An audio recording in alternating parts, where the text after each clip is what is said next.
Good evening. First of all, your meditations as a whole, as a group, are deeper and more meaningful. I can tell that the very moment I come up on this platform. I can feel it envelop me.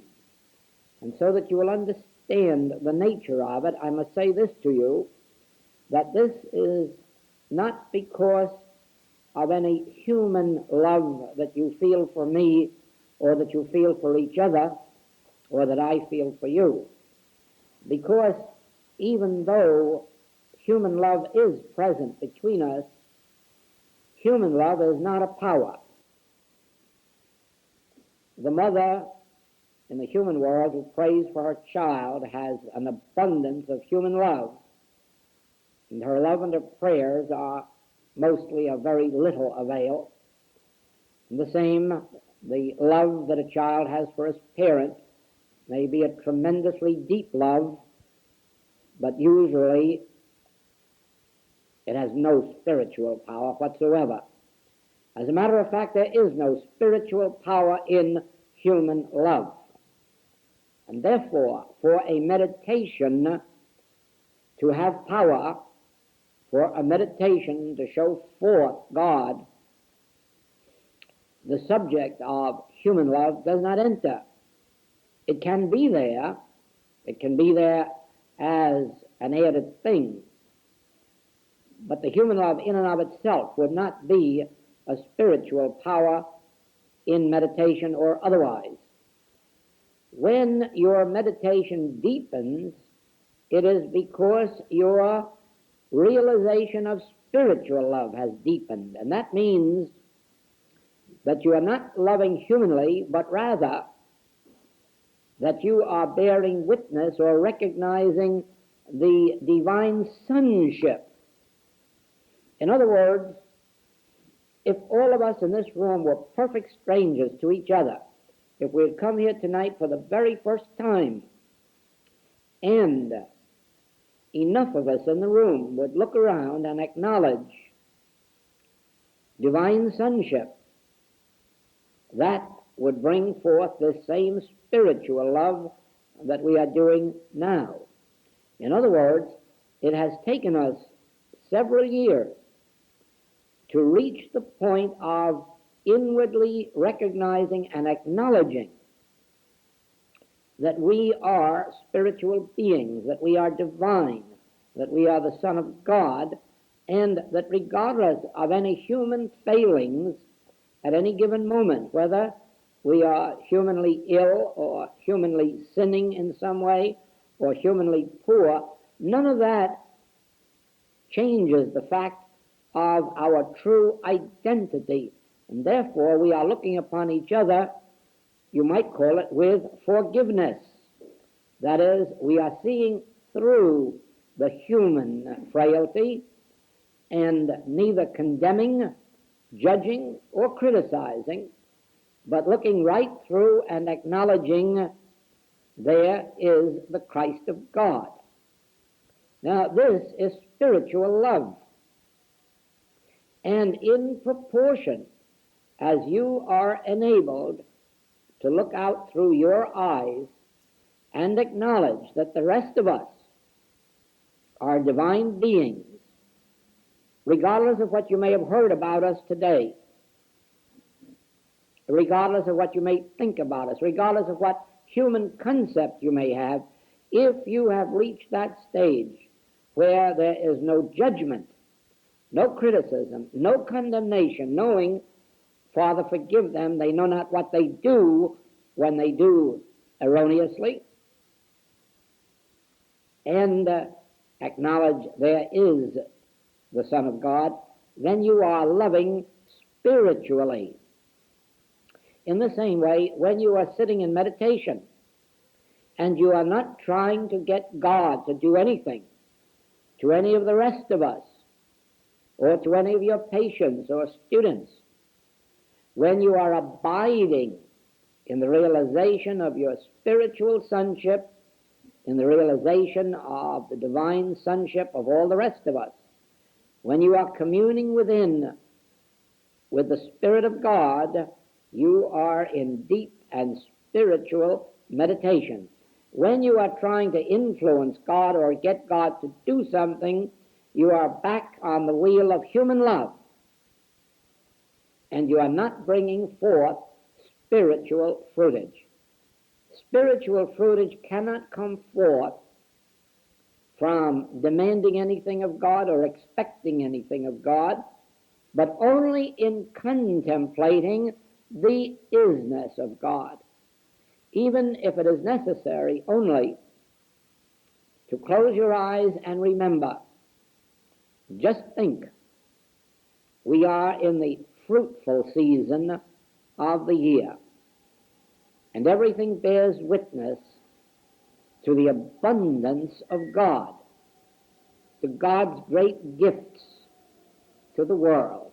Wherever we look, we see evidences of the richness of God's glory and of the impersonal nature of it, since it would seem that the grass is just as green in front of one house as another, the trees bear the same fruit, the bushes the same flowers.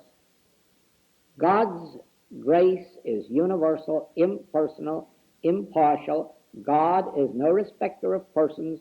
And just see now how we can witness the fullness of God's love to earth and to man.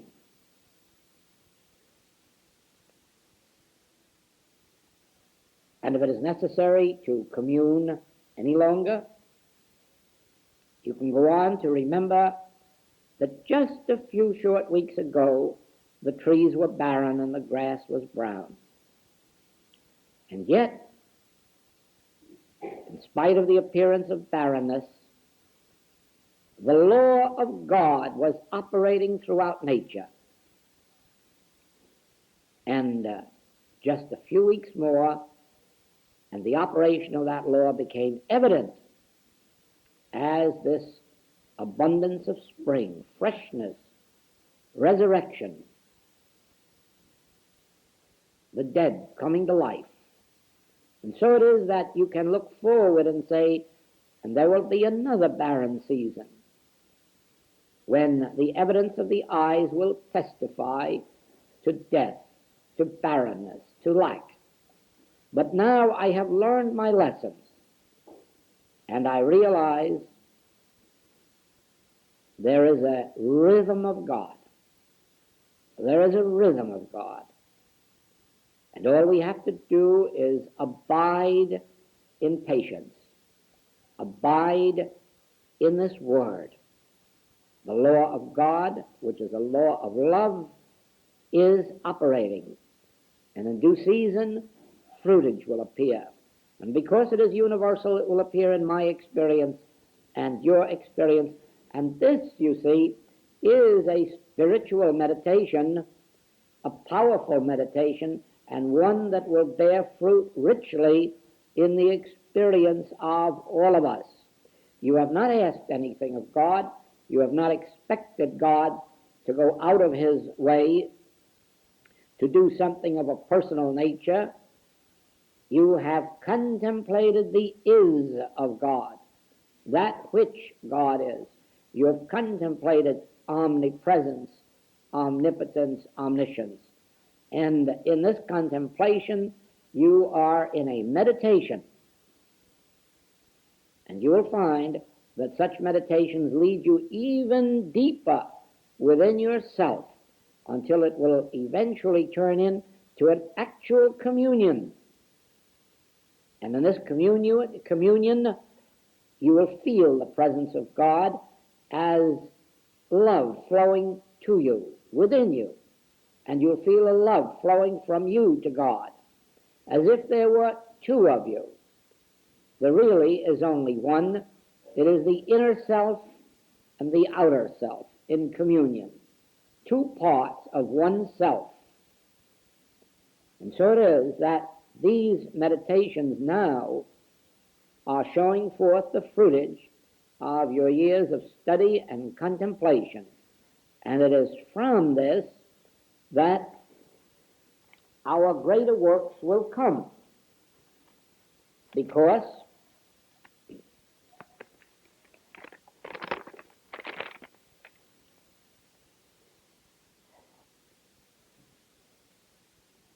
you will find that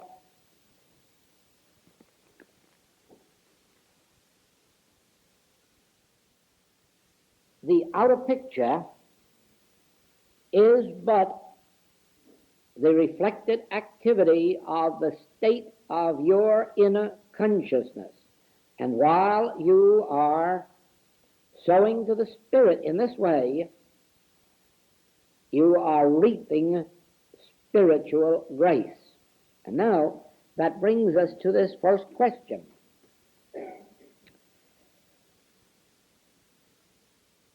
When contact within is truly made, shouldn't one expect that to appear in improvement, better health, morals, government, at every level of consciousness, in the way it can be understood in the awakening of human consciousness?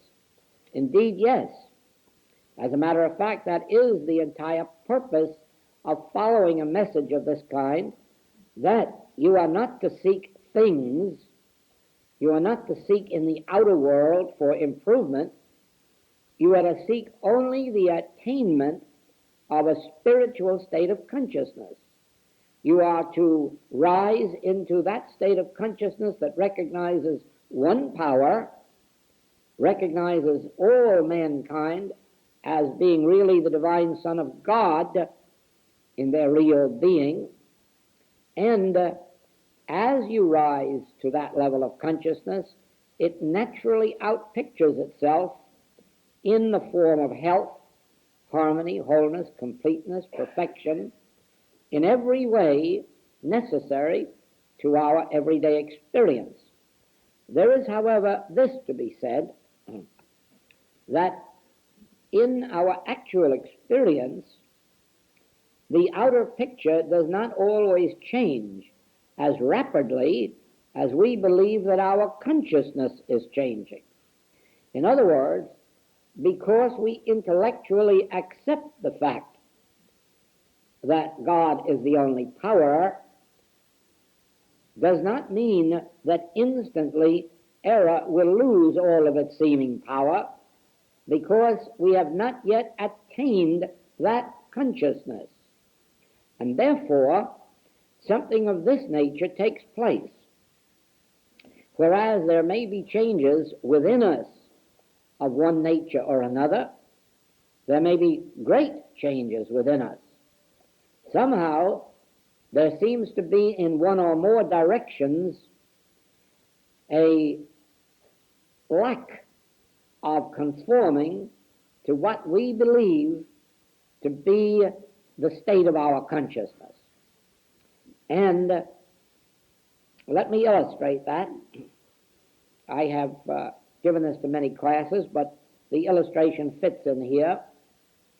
After my own experience of my first illumination, my entire life changed. The past was dead, and a whole new life began. But on one particular point, my demonstration yielded slowly. At times it looked as if it weren't going to yield at all, and that was on the subject of supply. Supply gave me my hardest battle and longest one. And I had many ups and downs. I had the supply problem met once when it seemed to me that I was firm in the conviction that because I was in God's work, that God was meeting my daily need. And for a while that seemed to be so. And then all of a sudden the picture changed and the need was not being met promptly or abundantly. And then a second unfoldment of supply came. And this one carried me forward for quite a while. And it was more along the line of God's presence And then again it fell away, and it just seemed as if supply was one of those things that was not going to manifest in my life. But there came a third revelation. And with that third revelation, the entire situation broke. It changed and remained permanent. And this time, it was a revelation which really is the foundation of the message of the infinite way. It is the reason there is an infinite way. Because without this revelation, there would have been no major principle on which this work could be based. And this revelation had to do with the word I. Now you see, up to that moment, I meant Joel. And Joel meant he had to have food and clothing and housing. And that meant it had to come from somewhere. And since he was in the spiritual healing work, naturally it should come from patience or from students or from gratitude. But you see, that was all wrong as a spiritual picture. And in this final revelation,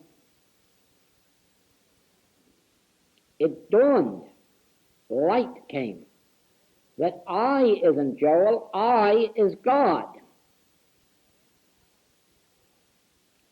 I is infinite divine being. I is the offspring of God or Christ of God. But I and God are really one, not two. And all that God is, I am, and all that the Father hath is mine. And now it's a sin to have to earn a living. It's a sin to expect someone to give me a living. Why? Because I can heal the multitudes. I can feed the multitudes. Therefore, I have an infinity of supply. And my error has been in the sense of separation that set up a Joel being who had to be fed, clothed, and housed, whereas I, being one with God, all that the Father hath is mine, and I am not dependent on man whose breath is in his nostril, even if he likes me. I am not dependent on man whose breath is in his nostril, even if he's grateful. I and my Father are one, and my only dependence is not on God, but on my relationship to God. The fact that I and my Father are one. And now, in spite of the fact that it was in the depths of the depression in the States, now supply increased, this week more than last, next week more than the week before, and so forth and so on, until it was only a very few months that all of my affairs were straightened out and a sufficiency coming in, and very quickly 12 baskets full left over. And so the foundation of the infinite way was given me. I is God. I and the Father are one. Thou seest me, thou seest the Father that sent me. And in my spiritual identity, there is no place where God leaves off and I begin, for we are one and not two, and all that God is embodied within me. God has given me jurisdiction over all that is in the sky and the air and the earth and the waters beneath the earth. And as long as I do not look outside of my own being, as long as I reckon, as long as I realize that whatever the nature of God is the nature of my being. Whatever the quantity of God is the quantity of my being. Whatever the quality of God is the quality of my being. And God is pouring his infinite selfhood through me. And it is for this reason that healings can take place. It is for this reason that those who come to me with a problem of supply can have their problem met. Not out of my storehouses or barns, but out of the infinite storehouse of God, which I am, and which I recognize you to be. For this is not a personal relationship that sets me apart from you, but in proving it to me, it proves to me that it is a universal truth which must be a truth about you. Now, with this, the outer picture changes, because whereas I may have intellectually known this before, certainly it was not a realized truth. It was not spiritually discerned. And so that particular problem had to wait until the dawn of realization. And that is what is meant when practitioners and teachers tell us, be grateful for your problem. Not that anyone likes to have a problem, but do you not see that if it had not been for that particular problem, if I had been having enough dollars come in to meet my needs, do you not see that I would not have been driven deep within myself for an answer to the problem of supply? And if I had not made that demonstration, then I could not have made the demonstration for the entire worldwide infinite way activity without a membership, without dues, without asking anyone to support this activity, and yet be able for 14 years to meet all of its bills around the world. All through that one realization that cost me quite a few years of heartache and wonder and agonizing. So it is that to have a person's health met quickly without some real digging on their part, some real sacrifice, if you want to call it that, of time, effort, prayer, meditation, is of course a fine thing humanly, but spiritually it is not of great value. Spiritually, that great value comes from the depth of the degree of our own problem and our willingness to get down inside and work it out, even though at times we may have help to lift us in consciousness to where it can be better worked out. So it is then that it is absolutely true that as your spiritual consciousness evolves, the outer experience, physically, mentally, morally, financially, human relationship-wise, all of these improve. Not necessarily in accordance with your intellectual knowledge of the principles, but you're working with the principles until the spiritual realization dawns. And that is why the Master said, few there be that enter. Few there be that enter. Because the human race does not have the spiritual urge or drive.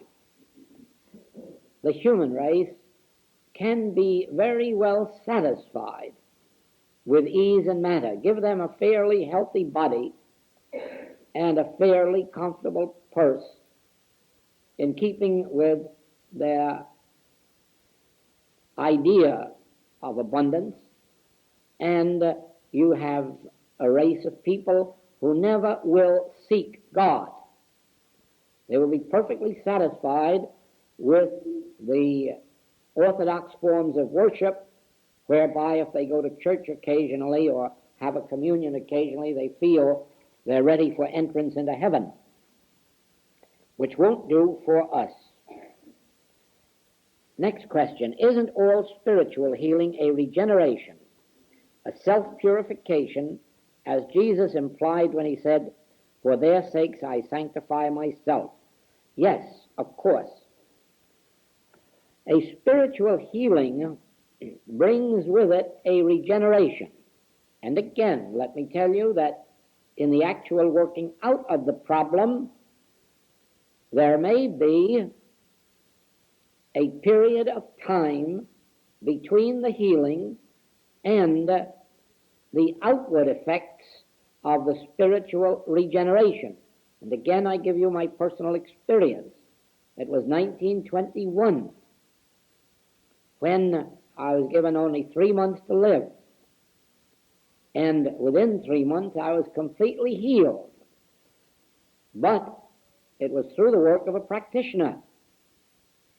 And so, my own regeneration wasn't too great. True, it kept me searching, but there were no outward or visible signs of any change in my way of life. And it was 1929, therefore 8 years later, when that experience of the rebirth took place. And so, the healing actually must have done something inside of my soul.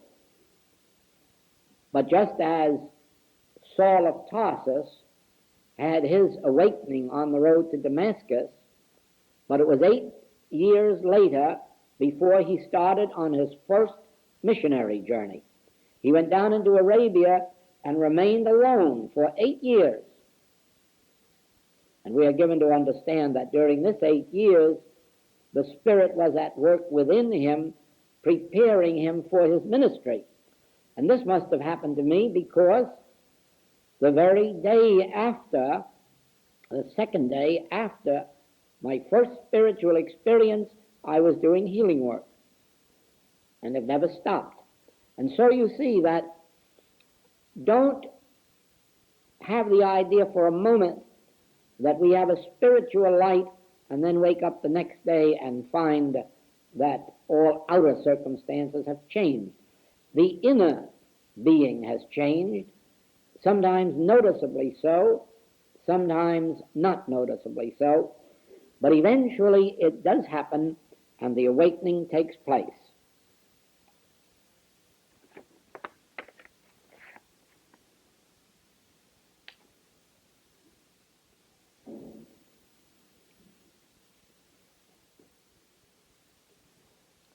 Should it be expected that through the uplifted thought of those present, healings may occur to those who we are helping? Yes. Yes, indeed. And in proportion to their receptivity. In other words, you may be lifted up to the very height of the Christ, but it may not touch your mother or your brother or your sister. That was Jesus' experience. Remember that none of his family followed him throughout the 3 years of his ministry until the very end. They were untouched. And so it is with many on this path. Regardless of how high they rise, those nearest and dearest to them do not always follow. And so it is. There are many right now who are looking to us for healing. But do you know that in some cases, that is the very barrier to their receiving the healing?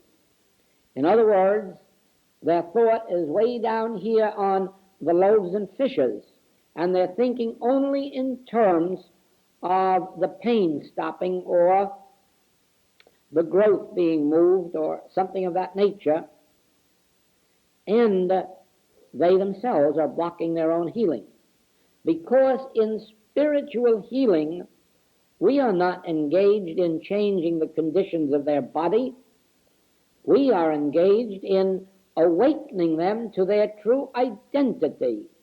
We are engaged in the spiritual work of opening consciousness, awakening consciousness to the spiritual realities, and of course, those who are looking to us for a revelation of God, those who are looking to us to be led to the realm of God, those who are looking to us for spiritual regeneration, every one of those should be healed while we are in this class. Because I, if I be lifted up, shall draw all men unto me. And in the degree that we as a class are lifted in consciousness, we are drawing our patients and our students to some measure of that consciousness. It is very noticeable in our work that whenever we have a class, that students write from all parts of the globe that they felt the spiritual impulse and experienced sometimes healing, sometimes spiritual regeneration, sometimes the opening of the idea of supply, sometimes the real nature of human relationships, divine relationships. But of this you may be assured, all of our very serious students in every part of the world are benefiting by this class.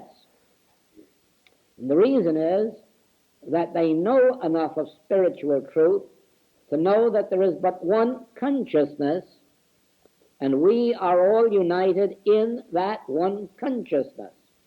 And therefore, the highest state of consciousness lifts all the others up into it.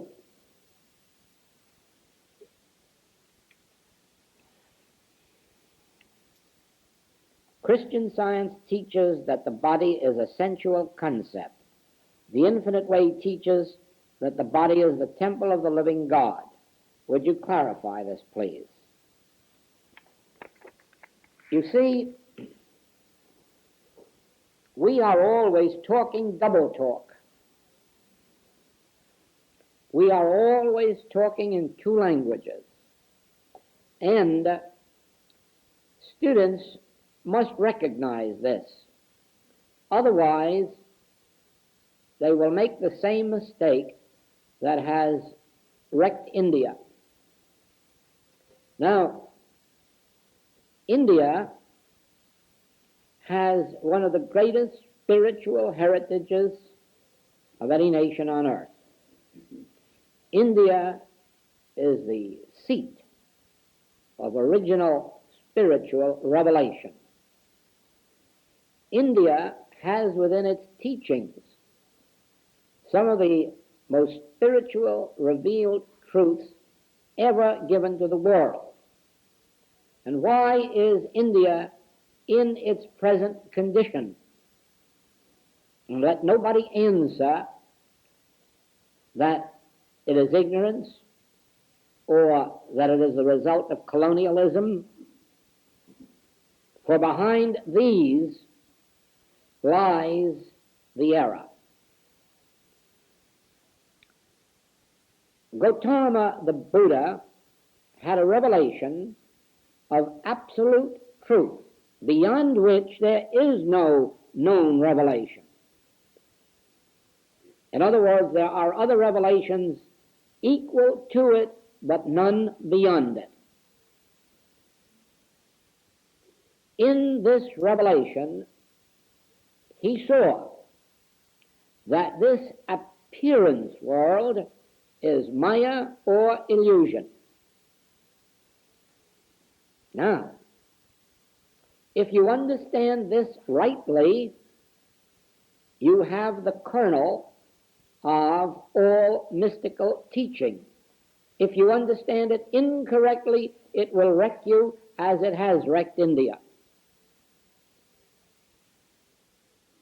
Gautama the Buddha understood what it meant, and he demonstrated it by his healings, by the spread of his message all across India at a time when they had no telegraphs, fast mails, or airplanes.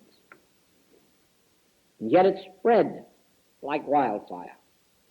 And it spread because of its fruitage. And its fruitage came about in this wise.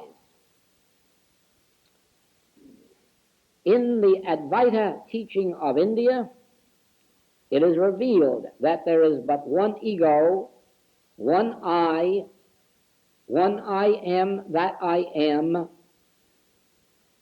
and that this I that I am constitutes the consciousness of the universe.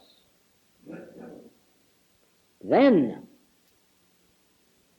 that which appears as a mortal scene is not a mortal scene. The way it appears to us constitutes mortality, whereas it itself is this divine universe. Therefore, the illusion is not out here in the world, for illusion cannot be externalized.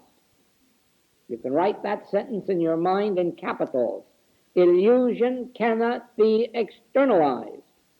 Illusion is a deceptive state of thought, and it can only take place within an individual's mind, not external to it. And therefore, this world is God's world. It is the temple of the living God. But as we see it with finite eyes and ears, that which we see is but the illusory picture of the reality that is there. And the illusion isn't out in the world, it is in the mind that is falsely seeing the world. Now then, that teaching is the basis of every mystical teaching, including the infinite way. That is the revelation of the infinite way, a re-revelation, and that is this: I myself am one with God. Therefore I am infinite, and I am eternal, and I am immortal. And my body is the temple of the living God. Now just remember that when I declare this, I am not declaring it solely for Joel. I am declaring this as a universal truth about every individual who exists on this earth, or whoever has existed, or whoever will exist. I am infinite, eternal, spiritual being, one with God, the very Christ of God, the Son of God, the offspring of God, not separate and apart from God, but absolutely one with God. And this is a universal truth. Therefore, I am looking out and seeing you. And you are this infinite, spiritual, divine being whose body is the temple of God. Do I see that with my eyesight? No. With my eyesight, I see young and middle-aged and old. And I see sick and well, and I see poor and rich. But at least I have sense enough to know that none of that is out there in this room. That is an illusory picture in the human mind. And because there is only one human mind, that is the illusory picture in your mind and mine. But it has no externalized existence. I am spiritual integrity itself, in my mind, in my soul, in my being, and in my body. This is a universal truth. And the way my eyes see the world is Maya, illusion. But the illusion isn't out there, the illusion is up here. Therefore, it cannot be corrected out there. And that is why prayer, as it is normally known, must fail. That is why prayer is a complete failure. That is why in the tens of thousands of churches that exist, not one of them, except the few who have awakened, can make their prayers effective. The reason is They are trying to improve the illusion. It would still be an illusion. It would just be a good illusion instead of a bad illusion. Now, let me read something to you from the newspaper. And the date of this was April 25th. Miss Betty Lou, who as a girl of 10 received the nation's prayers to spare her right hand from cancer, will be married June 4th. She is now 21 and will become the bride of so-and-so.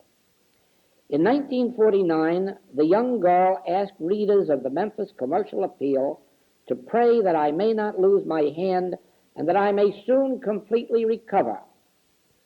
Millions prayed for her, but doctors later decided that the right hand must be amputated to save her life. Tell me what was wrong with the prayers of millions. Millions. Now, you know, only church people pray. It wasn't the non-churchgoers who prayed. It was the churchgoers, and millions of them, but they didn't save her hand, not all the millions of them. Why? Because all they were doing was trying to pray to save an illusion, try to change an illusion, pray to do something to this illusory picture, which they thought was out here in a girl, and which existed no place except in the human mind's belief in two powers. One person may have saved that girl's hands. One person could have saved that girl's hands. One person who would not have tried to save a hand. One person who would not have tried to cure a cancer. One person who would have realized God constitutes individual being, and any appearance to the contrary is illusory, is a picture in the mind without spiritual substance, without spiritual cause, without spiritual law, without spiritual entity or identity, maya, illusion. One person who would have recognized that if you see an ocean out in the desert, don't call for rubber hoses to drain it off. If you see a city in the distance on the desert, don't go looking for a wrecking crew to pull it down. Recognize it as illusion and go through it. And you will find that it has no more substance than any illusion. And so it is that in healing work, or in living spiritually, don't try to change this outside world. Don't try to change your friends and relatives. Don't try to change their temperament, their disposition, or their health, but recognize within your own being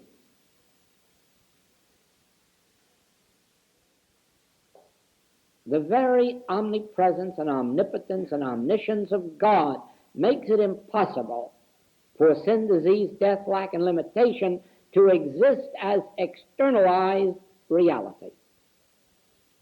They can exist only in the mortal dream, which is a belief in two powers. And in proportion as you surrender the belief in two powers, you find the dream punctured.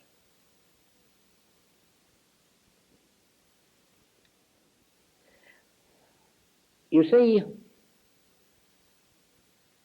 your body is the temple of the living God. When you look in the mirror, you do not see your body. You see the human mind's concept of your body, a purely illusory concept. And as long as you're looking out through your eyes, all you can see is the illusory concept. It is only when in your meditation, when you are realizing the grace of God, the omnipotence and omnipresence of God, that you catch momentary glimpses of our divine being. and sometimes even a flash of the spiritual body, which is really light. It is really light. You know that it is light because you know, don't you, that there is no such thing as sound. You know that there are only vibrations or waves going out from my mouth, and there isn't a bit of sound. The sound only takes place when those vibrations touch your ear. And then it is that your ear transforms the vibrations into sound. And in the same way, there is no color in these flowers, and no color in my suit or in your dresses. There is only a vibration, a light vibration, completely colorless. And it is only when that vibration reaches your eye that your eye changes those vibrations into color. That is why it is possible for a colorblind person to see an entirely different color than is there. It is because the vibration is hitting their eye at a different rate. And so it does not translate it into the color that it should. And so it is that what you see with your eye is not reality, and it is not physicality. It is a vibration. And in its true essence, it is light. And this you sometimes see.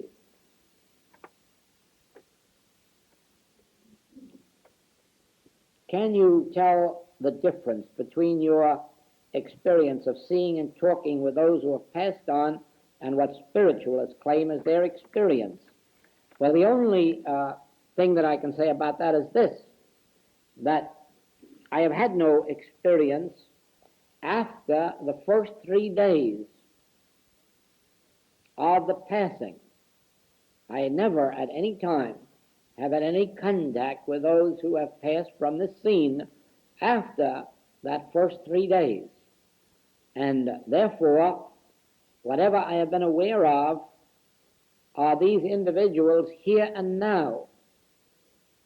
And usually not with any of the recorded messages that are usually associated with spiritualism. As a matter of fact, in only one case was there a message of that nature. And even that was only a message, you might say, in code. But otherwise, it was not a contact in which receiving messages played any part, nor was it a contact that took place any longer than 3 days after their passing.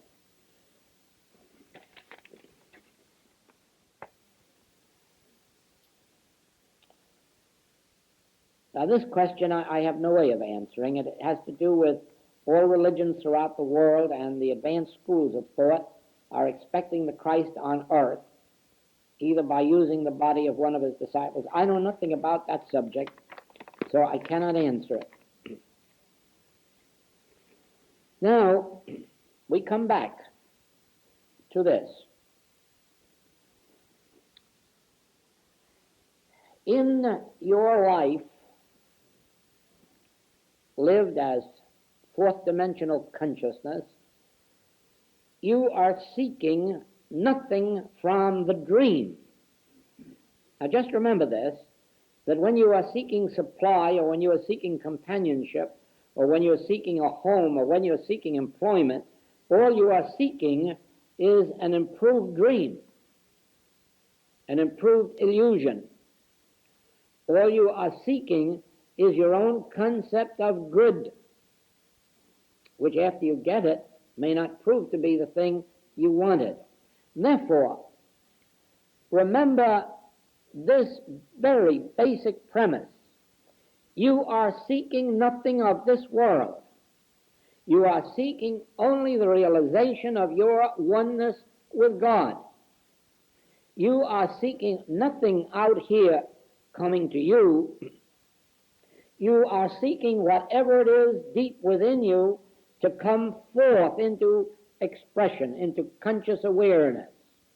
In other words, the kingdom of God is within you. Truth is within ourselves.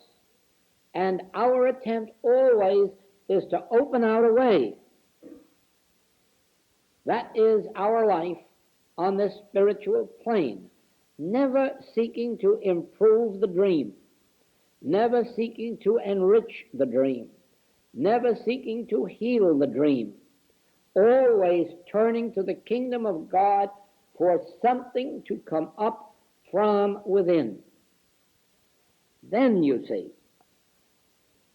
even though it still comes in ways that appear to be external, actually they're not. They have their basis in this invisible action. In other words, when you see the fruit on trees, you are seeing the fruitage of an invisible life, an invisible activity, an invisible unfoldment appearing visibly. And so it is, as you lead this spiritual life,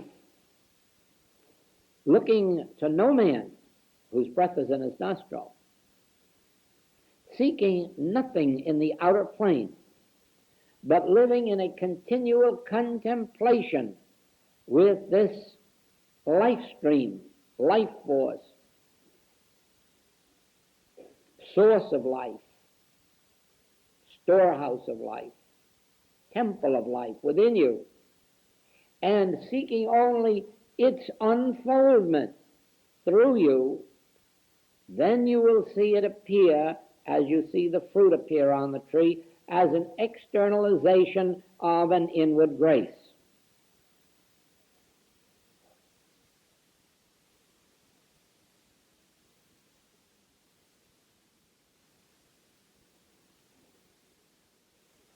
Back in the earliest period of our work, I wrote, or it was written, that if you receive $1 spiritually, your supply will be made for the balance of your days and abundantly.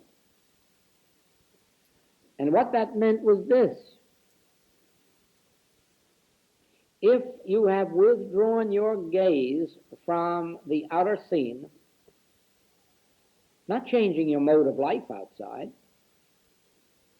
but changing it inwardly to a constant recognition that since I and the Father are one and all that the Father hath is mine, my good must unfold from within me, and I am not looking to man whose breath is in his nostril.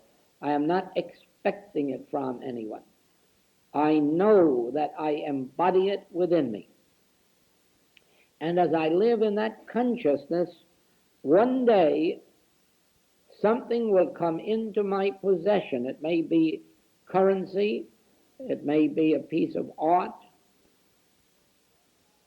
it may be some other form of good, but it will come, as it were, out of the blue, in the sense that wherever it came from, or whoever gave it to me, was not under any obligation to do so, had no particular reason to do so, and I could recognize that it really was a prompting of God. Then I will know that really God has performed this. From that moment on, all the rest appears the same way, for the simple reason, once we have demonstrated the presence of God, the realization of God, God becomes our way of life. And the unfoldment then is always from within, even though it appears to be coming from the outer world. So that the entire basis of the transcendental life is living consciously one with God, living in the consciousness of my oneness with God, living consciously as if the infinite all were within my own being, which it is. The kingdom of God, allness, is within me. The kingdom of grace, the kingdom of love, the kingdom of power. When I do that and follow it up with the second step, never seeking to use God power. Do you see what they were doing here with this girl?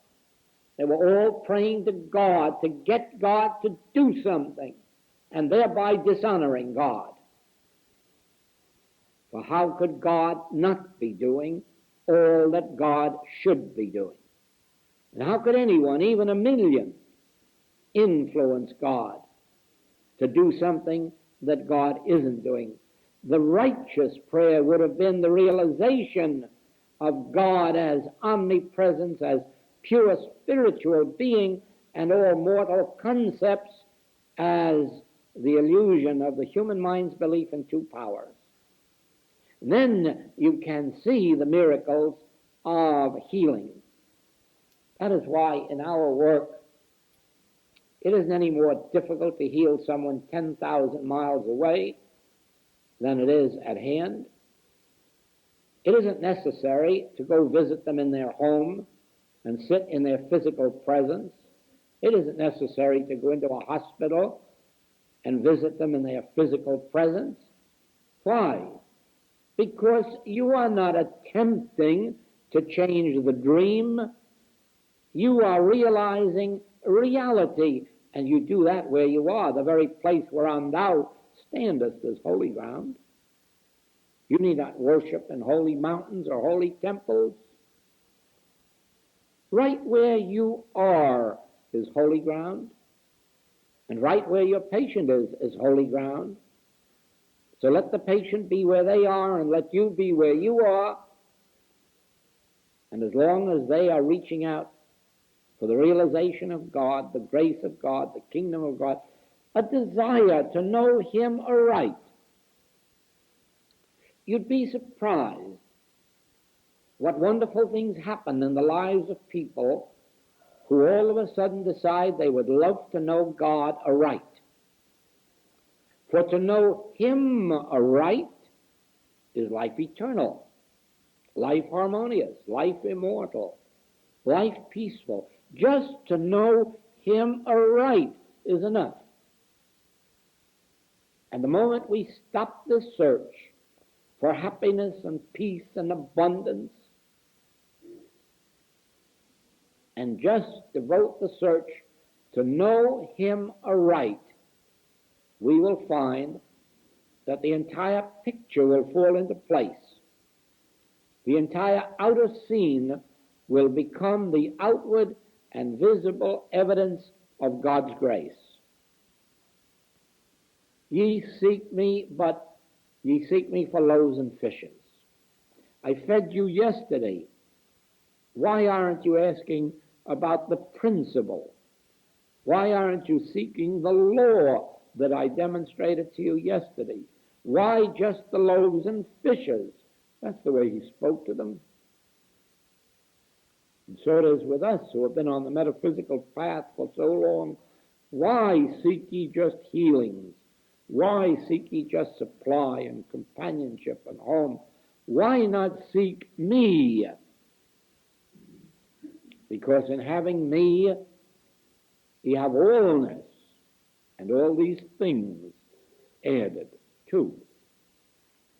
So remember this.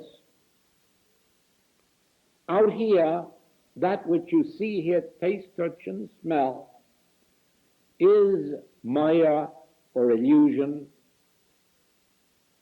not because it is so, but because we are seeing it so. We are seeing it erroneously. For it itself, like you yourself, you are spiritual, divine, and perfect, and your body is equally so, for your body is the temple of the living God. And if ye know this truth will make you free of the mortal concept, and you will begin to perceive yourself as you are. When you awaken, you will see him as he is. When you awaken from beholding this mortal dream as if it were reality, we will see each other as we are. And then we will love our neighbor as ourselves, because we will discover that our neighbor is ourself.